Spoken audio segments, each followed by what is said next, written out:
Hello students. आज हमारे algebra के बारे में हम कुछ नया जानेंगे। ठीक है। इंग्लिश टू इंग्लिश तुमको थोड़ा प्रॉब्लम हो सकता है, इसीलिए हिंदी में बात कर रहा हूँ। अगर इंग्लिश टू इंग्लिश प्रॉब्लम नहीं है तो कमेंट करना। English to English next time से पढ़ेंगे। ठीक है। तो अलजेब्रा में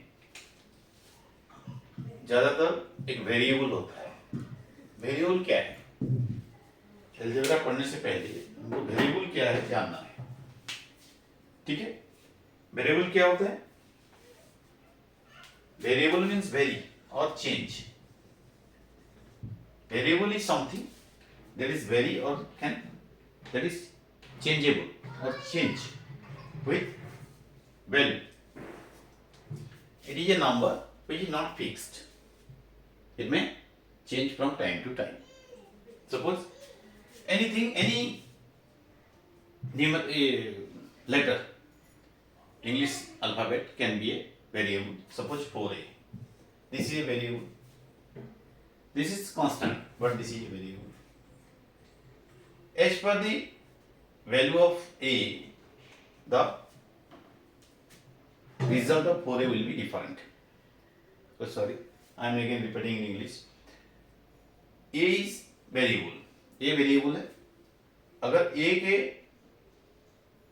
न्यूमरल्स और A के वैल्यू के साथ हम 4A का वैल्यू हमेशा चेंज होता रहेगा। अगर A का वैल्यू 1 हुआ 4A 1 होगा। A के वैल्यू 2 हुआ, A का वैल्यू अगर 2 हुआ 4 2 या 8 हो गया। A का वैल्यू अगर 3 हो गया 4 3 या 12 हो गया। तो ये वेरिएबल है। ठीक है। तो ऐसे वेरिएबल के बारे में आज हम कुछ सीखेंगे। ठीक है। जैसे कि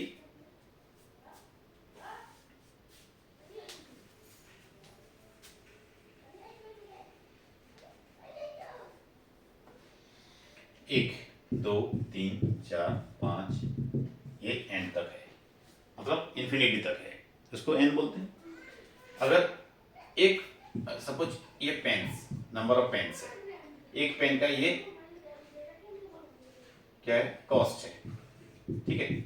एक पेन का कॉस्ट 5 रुपीज है, 2 का 10 है, 3 का 15 है, 5 का ईच का, अगर एक का 5 है तो 4 का 20 है, 5 का 25 है। ये क्या हो गया? 5n है। ये इसका 5 टाइम्स, एक का 5 है तो 5 का 25 कैसे हुआ? 5 टाइम्स। तो इसका भी 5 टाइम्स 5n। तो ये वेरिएबल है। n का वैल्यू 1 होने से 5 है, n का वैल्यू 2 होने से 10 है, n का वैल्यू 3 होने से 15 है, लाइक दिस। सो अलग अलग चीज का हम वेरिएबल से कैसे उसको डिफाइन करेंगे और डिनोट करेंगे, ये सीखना है। सपोज एक स्क्वायर है और हर एक का साइड ए है। स्क्वायर का चारों साइड सेम होता है, तो एक साइड अगर ए हो गया तो चारों साइड ए है, तो इसका पेरीमीटर हम कैसे लिखेंगे? पेरीमीटर कैसे लिखेंगे? 4a, a plus a plus a plus a 4a। Because perimeter हर एक सेगमेंट का सम होता है, हर एक लाइन सेगमेंट और ये साइड का सेम सम होता है। ठीक है, पहले पढ़ चुके हैं पेरीमीटर। अगर ये रेक्टेंगल लेंगे, स्क्वायर के बदले अगर रेक्टेंगल लेंगे, अगर ये साइड L हो गया और ये साइड ब्रेड्थ हो गया, लॉन्गेस्ट साइड लेंथ है, ये ब्रेड्थ, ऑपोजिट साइड सेम है, ये लेंथ होगा, इसका ब्रेड्थ होगा। ठीक है। तो ये कैसे डिनोट करेंगे? देखो पेरीमीटर कैसे होगा? Perimeter equal to L plus B plus L plus B, चारों साइड का सम क्या हो गया? 2L, L plus L 2L, B plus B 2B, 2 B है 2 L है। ठीक है। तो ये दोनों जगह है, दो कॉमन ले लेंगे, क्या होगा? L plus B। ये 12 प्लस 2b भी है आंसर, लेकिन ये शॉर्ट फॉर्म में इसको ऐसे लिखते हैं, 2 कॉमन लेके यहाँ L रह गया, यहाँ B रह गया। तो ये हम वेरिएबल फॉर्म में इसका पेरीमीटर को डिनोट किए। ठीक है, तो इसीलिए वेरिएबल जानना जरूरी है। ठीक है, और लेंगे। ठीक है, और क्या क्या ले सकते हैं, देखो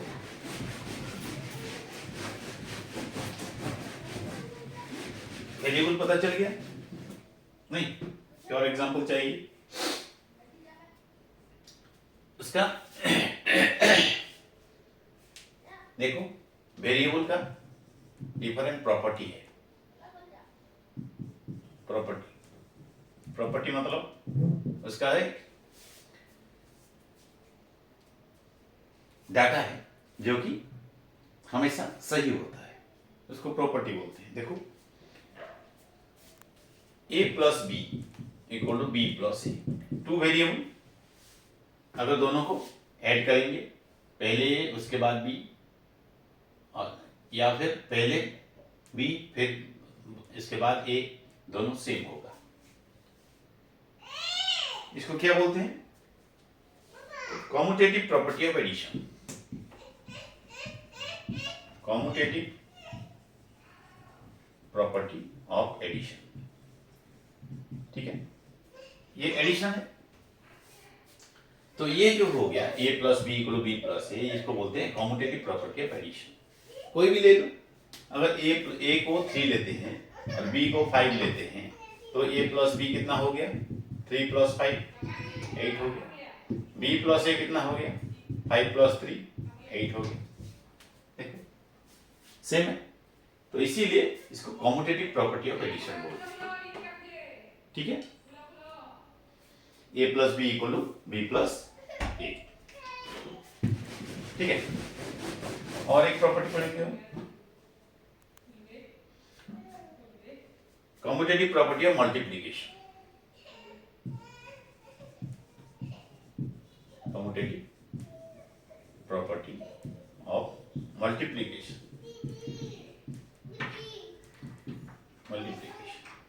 नहीं, अगर a और b दोनों दो वेरिएबल होते हैं, तो a into B equal to B into A, ये मल्टीप्लिकेशन का कम्यूटेटिव प्रॉपर्टी है।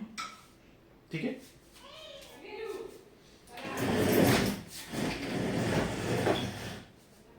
ठीक है, देखो फॉर एग्जांपल अगर a को 2 लेते हैं, b को 5 लेते हैं, तो a इंटू बी क्या हो गया? 2 इंटू 5 10 हो गया। b इंटू ए कितना हो गया? 5 इंटू 2 10 हो गया। देखो, तो ये होता है कॉम्यूटेटिव प्रॉपर्टी ऑफ मल्टीप्लिकेशन। वो एडिशन का था, ये मल्टीप्लिकेशन का। ठीक है, और दोनों मिला के, ये दोनों मिला के एडिशन और मल्टीप्लिकेशन का मिला के एक तो प्रॉपर्टी है distributive property of multiplication. Distributive property of multiplication over addition. Addition और मल्टीप्लिकेशन दोनों होंगे यहाँ। ठीक है, distributive property of multiplication over addition. देखो पहले हम पढ़े a plus B equal to B plus A, ये कॉम्यूटेटिव प्रॉपर्टी ऑफ एडिशन, ये कॉम्यूटेटिव प्रॉपर्टी ऑफ मल्टीप्लिकेशन। ये दोनों मिला के अभी एक जॉइंट प्रॉपर्टी पढ़ेंगे, distributive property of multiplication over addition. उसको डिस्ट्रीब्यूटिव प्रॉपर्टी बोलते हैं, लेकिन मल्टीप्लिकेशन और एडिशन दोनों होंगे इधर। ठीक है,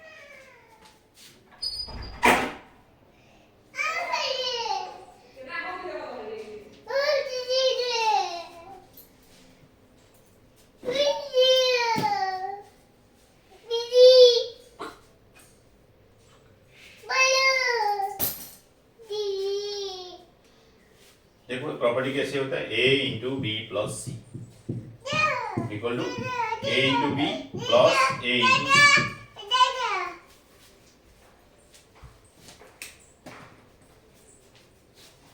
a into B plus a into C. ठीक है, देखो ये एडिशन है, ये मल्टीप्लिकेशन है, दोनों एडिशन भी है मल्टीप्लिकेशन भी है। Distributive property of multiplication over addition. ये देखो मल्टीप्लिकेशन भी है, एडिशन भी है। तो ये पहला वेरिएबल दूसरा वेरिएबल के साथ इंटू होगा, फिर प्लस होके पहला वेरिएबल सेकंड थर्ड वेरिएबल के साथ मल्टीप्लिकेशन होगा। देखो ये दोनों मिला के मल्टीप्लिकेशन भी है, एडिशन भी है, इसीलिए इसको डिस्ट्रीब्यूटिव प्रॉपर्टी बोलते हैं। एक एग्जांपल लेके इसका प्रूव करेंगे। Suppose a equal to 2, b equal to 3, c equal to 4। ठीक है,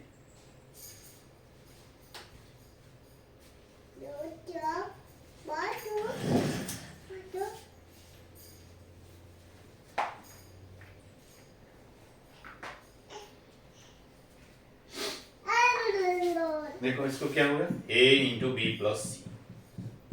पहले किसका काम होता है, ब्रैकेट का? नहीं, a इंटू, देखो a क्या है, ये हम क्या लिए हैं 2, 3 प्लस 4। ठीक है, 2 इंटू 3 प्लस 4 पहले मल्टीप्लाई होगा या पहले ब्रैकेट का काम होगा? तुम्हें पता है बदमाश रूल, BDMAS। ठीक है, पहले ब्रैकेट, फिर डिवीजन, फिर मल्टीप्लिकेशन, फिर एडिशन, फिर सब्ट्रैक्शन। नहीं, ओके। तो पहले क्या होगा, देखो पहले ब्रैकेट का काम होगा। ब्रैकेट में क्या है, ये 3 प्लस 4 7, कितना हो गया 2 7 14। इसको देखो, अभी इसको देखेंगे ये सेम होगा कि नहीं। देखो क्या है इसको, a into B plus a into C, इसको देखते हैं। ठीक है, देखो a 2 into B 3 plus a 2 into C 4। ठीक है, तो ये देखो मल्टीप्लिकेशन है और एडिशन है। क्या है, पहले होता है मल्टीप्लिकेशन एडिशन के साथ, पहले मल्टीप्लाई होता है फिर बाद में ऐड होता है। तो इसको पहले लेंगे 2 3 या 6 प्लस इसको 2 4 या 8। देखो 6 प्लस 8 14, सेम हो गया। देखो तो ये सही है, इसको हम एग्जांपल लेके प्रूव कर दिए। ठीक है,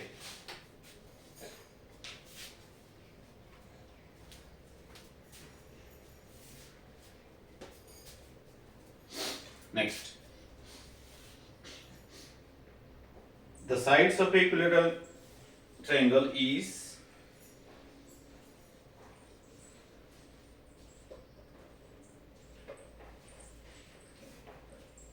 और एग्जांपल लेंगे।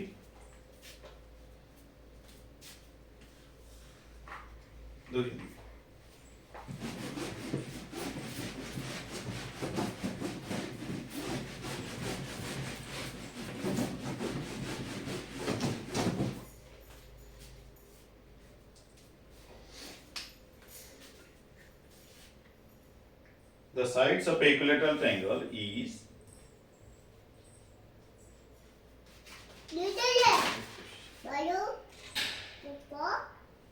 shown by L।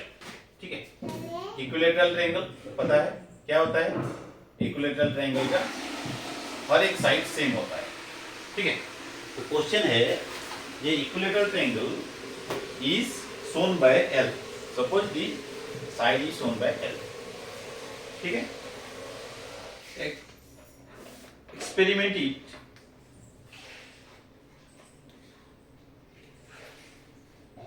experiment of it using L, express it, express its perimeter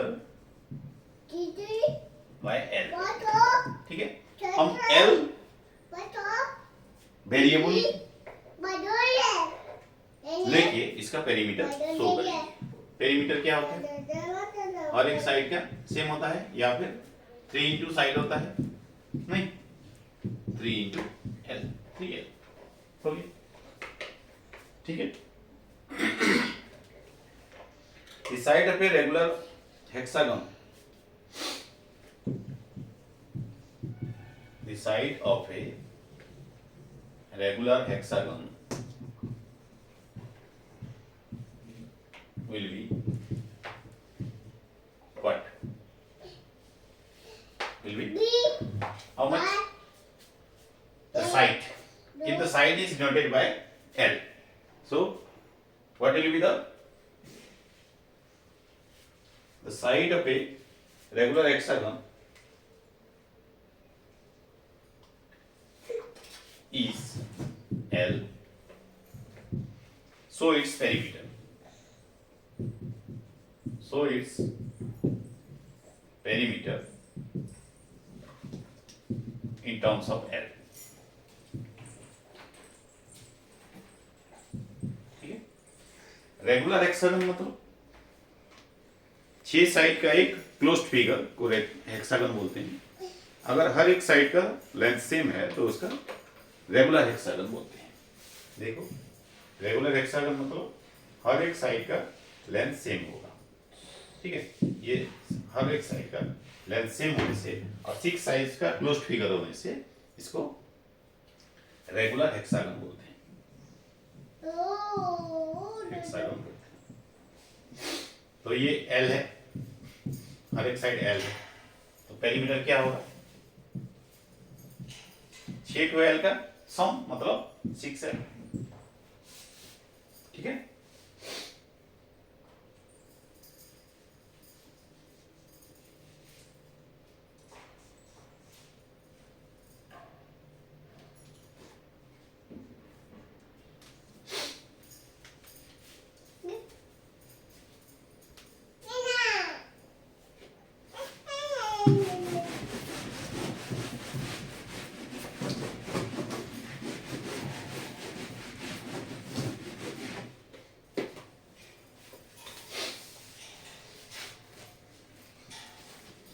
और एक नंबर देखो,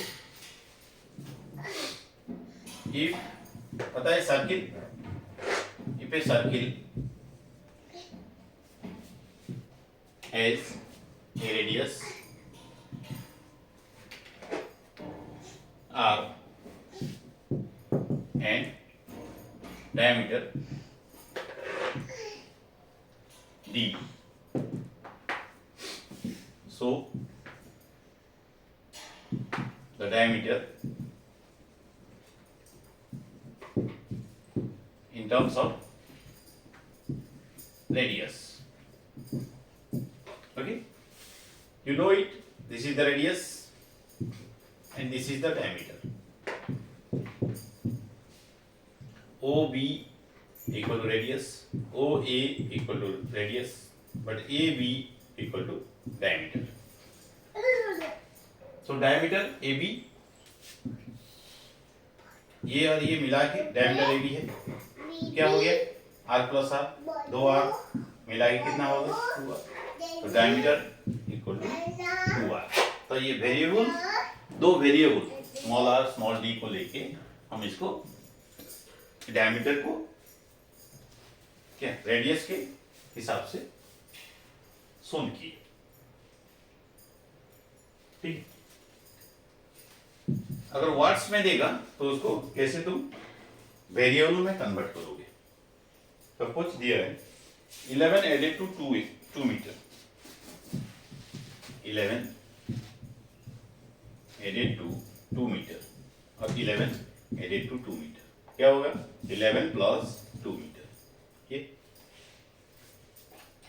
ये एल्जेब्रिक एक्सप्रेशन बोलते हैं इसको। ये वेरिएबल से हम वर्ड्स को वेरिएबल में कन्वर्ट करके चेंज कर दिए उसका, तो उसको एल्जेब्रिक एक्सप्रेशन बोलते हैं। तो ये जो वर्ड्स था इसका एल्जेब्रिक एक्सप्रेशन ये है। ठीक है, और एक करते हैं 5 times of y to which 3 is added. 5 times of y to which 3 is added. Added means plus होगा, लेकिन times means into. 2 times of 5 means 10, 4 times of 5 means 20, 6 times of 5 means 30. Okay, go. So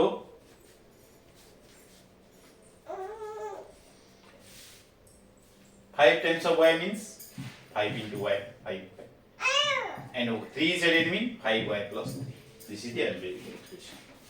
5 times of y and 3 is added. Added means plus, times means into. 10 times of 3 equal to 30. 10 into 3, 30. 10 times of x equal to 10x. 10 times of y equal to 10y. Similarly, 5 times of y is 5y. Okay?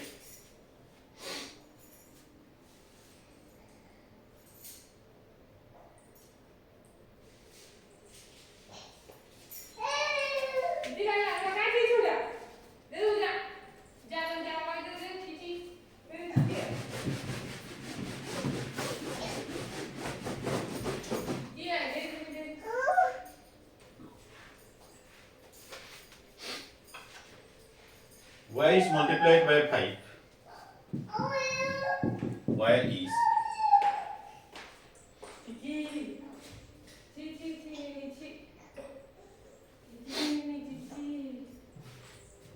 and the result is added to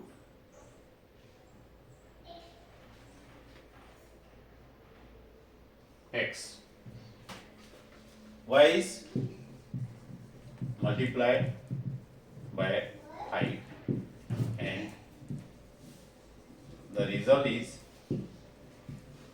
added to x.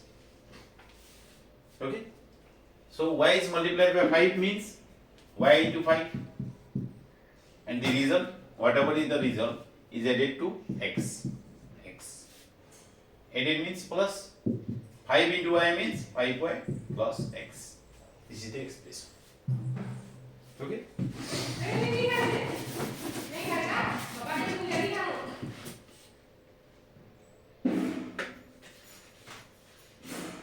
Okay? So let's go to the next number.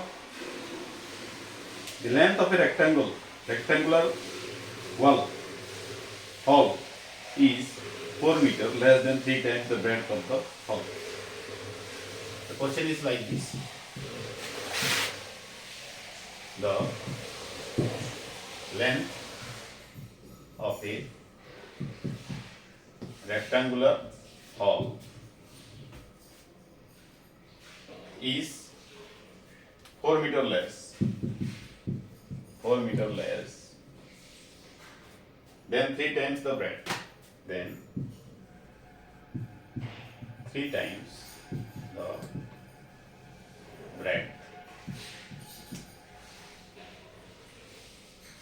breadth of the hall.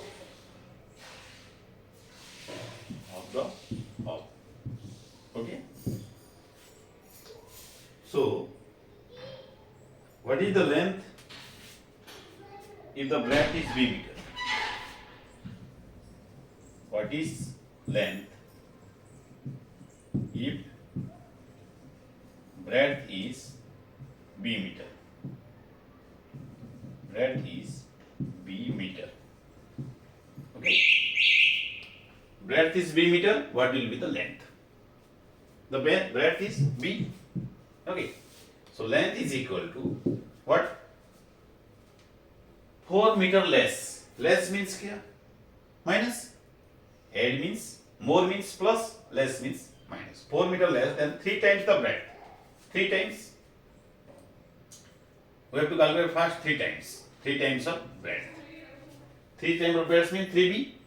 3 into b. Times mean into. Less means minus. How much? 4 meter. 3b minus 4 meter. 3b minus 4 meter. This is the expression. Okay?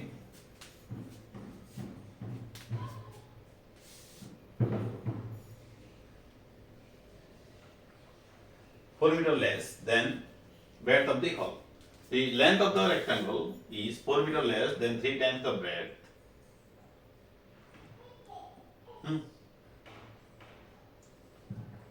3 times breadth, 4 meter less. ठीक है? ये होगा. As per question.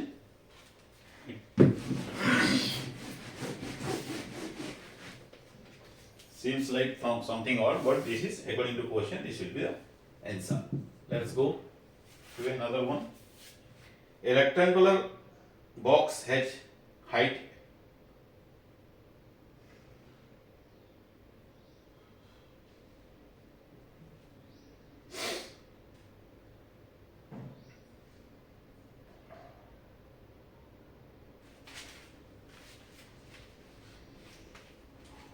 see take Sarita's present age is y years. Sarita's present age is y years. Okay, so calculate what will be the her age 5 years from now. What will be her age? Okay, age 5 years from now. 5 years from now. इसका क्या मतलब है? अभी सरिता का जो भी as है उसको वाई ईयर्स ले लो, ठीक है। 5 साल के बाद, अब से 5 साल के बाद उसका एज क्या होगा? क्या होगा? 5 साल ज्यादा होगा। अगर सरिता का एज अभी 10 ईयर्स है, 5 साल के बाद क्या होगा? 15 ईयर्स होगा। लेकिन वो 10 के बदले क्या लेना है? वाई, क्योंकि प्रेजेंट एज को वाई ईयर लेने के लिए बोला है। तो क्या होगा? उसके साथ ऐड हो जाएगा ये y प्लस 5 ईयर्स होगा। सो इसको वेरिएबल के हिसाब से समझना है। इसका ऐसा एप्लीकेशन हायर क्लास में आएगा, इसीलिए अभी से इसको ओनली वेरिएबल्स का एक्सप्रेशन समझा जा रहा है इस चैप्टर में, ठीक है। देखो आगे, ये देखो फिर What was her age 3 years back? What was her age 3 years back? 3 साल पहले उसका एज क्या था? अभी उसका एज y ईयर्स है। 3 साल पहले कितना था? अभी तुम्हारा एज 11 है, ठीक है। According to class 6 your age should be 11। So 3 साल पहले तुम्हारा एज क्या था? 8। कैसे पता चला? 11 माइनस 3। सो अभी सरितास का एज y ईयर्स है। 3 साल पहले कितना होगा? ये ईयर्स होगा, ठीक है। तो इसको समझना है, इसको तुम लिख पाने का परफेक्शन आना चाहिए, ठीक है। वर्ड प्रॉब्लम से ये तुम डिनोट कर सकते हो आगे, तो मैथ इजी बन जाएगा, ठीक है। Sarita's grandfather is 6 times her age. Sarita's grandfather is 6 times her age. तो ग्रैंडफादर का एज क्या होगा? एज ऑफ ग्रैंडफादर का एज क्या होगा? क्या होगा? सरिता का जो भी एज है उसका 6 टाइम्स है। सरिता का एज क्या है? वाई। हमको वाई लेने के लिए बोले, तो ग्रैंडफादर का एज क्या होगा? 6y। ये उनका एज है, ठीक है। अकॉर्डिंग टू वेरिएबल अगर सरिता का एज 11 है तो ग्रैंडफादर का 66 है। अगर सरिता का एज 12 है तो ग्रैंडफादर का कितना होगा? 72, लाइक दिस। सो 6y होगा, वो मतलब नहीं है। Sarita's grandmother is 2 years younger than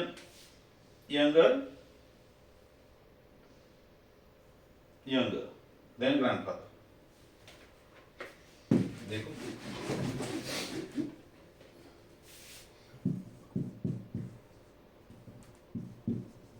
Sarita's grandmother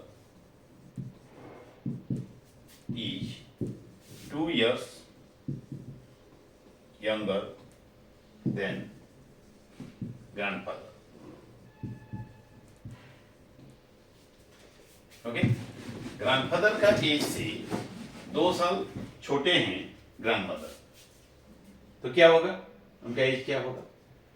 grandfather का जितना है उससे 2 साल 2 कम होगा, नहीं तो ग्रैंडमदर से एज ग्रैंडमदर का एज क्या होगा, ग्रैंडफादर का एज से 2 साल कम है।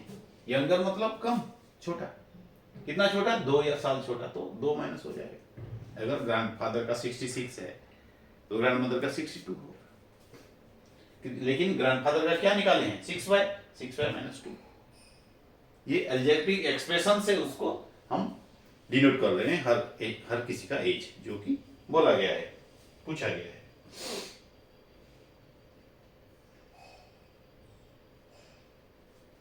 Sarita's father age, Sarita's father age is 5 years more than 3 times Sarita's age. 3 times Sarita's age. Okay. So father's age क्या होगा, फादर्स एज क्या है, सरिता का एज का 3 टाइम्स से 5 साल बाद ज्यादा, 5 years मोर। इसको बाद देने में पहले टाइम्स को देखेंगे। सरिता का एज का 3 टाइम्स मतलब इंटू 3। सरिता का एज क्या है, y का 3 टाइम्स क्या है, y 3y, ठीक है। उससे फिर 5 years मोर, 5 साल ज्यादा, ये ठीक है। सो स्लोली अगर अंदर समझने का कोशिश करोगे ये बहुत इजी हो जाएगा। तो आज के लिए इतना ही। नेक्स्ट वीडियो में हम फिर से इसको और डिस्कस करेंगे। तब तक के लिए इसको देखते रहिएगा। Thank you.